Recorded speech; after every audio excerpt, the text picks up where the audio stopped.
Hello, how are you all? Welcome to my channel Law Made Simple with me Vidya Reddy. Today in this video, let us learn about beneficial construction. Statutes are made by the legislature. These statutes should be interpreted by the courts so as to give the maximum benefit. If the statutes are confusing, the meaning is giving two different outputs, then the courts will choose the one which preserves the justice and giving out the benefit and equity. This is called as beneficial construction. A statute is the will of the legislature. The will can be construed from the language used in the enactment. If there is any ambiguity in the language of the act, the courts have to set the things right by interpreting such words or phrases. So, if the statute is giving out two different meanings, the meaning which is giving good benefit and which is giving justice, that meaning only should be considered. This is called as beneficial construction. Coming to the meaning, the beneficial construction of a statute is not a rule. So we have already studied what are the rules, but beneficial construction is the output of all the rules.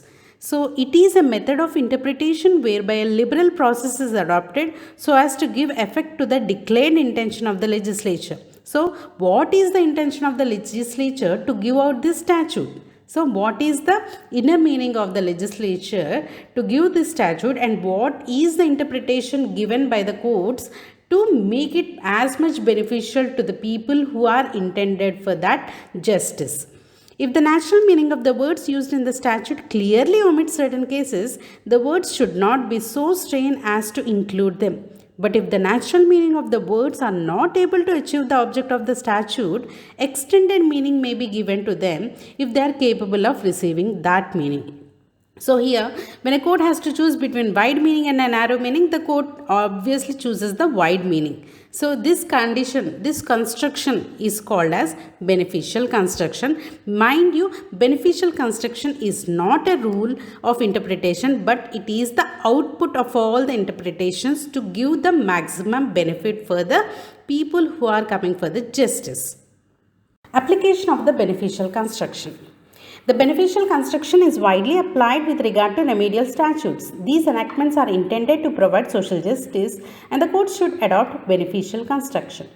When the general object of the legislation is to benefit a particular class of persons, this method is applied as such legislations benefit a large number of people. When any provision of a legislation is ambiguous so that it is capable of two meanings, one of which would preserve the benefit and another which would take it away, the meaning which preserves the benefit should be adopted. As per Maxwell, a beneficial construction should be placed upon the provisions of a statute when that appear to be in consonance with its object. Where a statute encroaches on the rights of this subject, whether as regards persons or property, it should be interpreted in a way so as to respect such rights. It is the tendency of the court to give beneficial construction to a statute which brings into effect some type of social reforms by improving the conditions of certain classes of people who were not treated fairly in the past. So the overall application of the beneficial construction is to give the maximum benefit for the people who are intending for justice, equity, good benefit out of all the interpretations given by those statutes.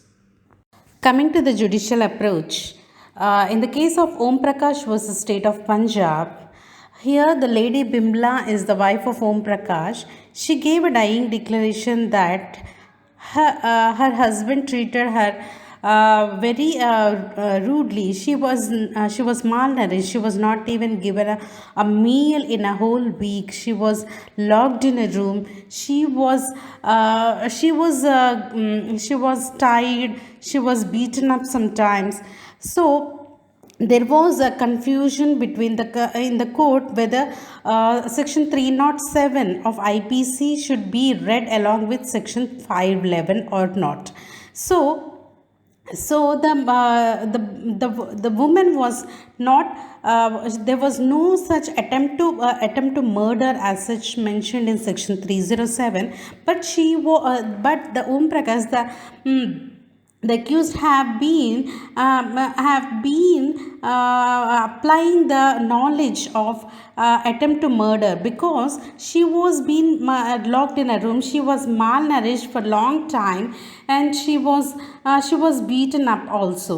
So when we consider the knowledge, when we consider about the knowledge of making somebody ill-treat, so this can be read of section 307 can be read along with section 511. So there is a there is no such ambiguity here. So the woman has to give much justice. So the full bench of High Court has laid down that way the words of the statute are capable of interpretation in two ways: the one which creates iniquity and other removes iniquity. The interpretation which removes iniquity should be preferred. So here section 307 along with section 511 of IPC are applied together to give more justice to the woman. So, in the case of Alembic Chemical Works versus Workman, here the tribunal has given more number of leaves than the Factors Act 1948 according to the section 79 clause 1. So, the appellant challenged that already the standard amount of leaves have been declared for the workman. Why sanctioning more leaves by this tribunal? So, this is an unlawful act. So the Supreme Court has said that this Factors Act is established only for the welfare of the workman. So for what is beneficial to the workman has to be considered first. So this Act of Factors Act is a welfare legislation and it has to be beneficially construed in favor of the workman. So this language has to be taken into consideration. This meaning of interpretation has to be constructed in such a way so as to get more benefit for this workman. In another case of Unichui and others versus State of Kerala, here also the workers have been allegedly given very minimum amount of wages. Here the fundamental rights are infringed of the workers. So they directly appeal for this Article 32 of the section of the Supreme Court that their fundamental rights are infringed, and the Supreme Court held that the Minimum Wages Act 1948 should be a beneficial legislation and should not put any kind of force which would infringe the fundamental rights of the workers. So this was the case of Unichoi and others versus State of Kerala. In another case law of B. Shah versus presiding officer, in this case, the Supreme Court decided whether has to decide whether the female employee would get a wage for 6 days or for 7 days.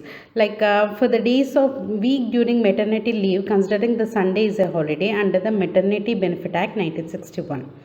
Here the court removed all such technicalities on the ground of the object of social justice and held that wages during maternity leave period should be paid for 7 days and not for 6 days to make her enthusiastic to work coming after the post-pregnancy, to make her equalize along with the men. So this was given a priority, like given a beneficial construction by interpreting all the legislations and by interpreting all the statutes given by the legislation. So in another case of All India Reporter of Karmachari Sangh versus All India Reporter, here also the court held that the law reports are newspapers within the meaning of the working journalist and another newspaper employees and Miscellaneous Provisional Act 1995.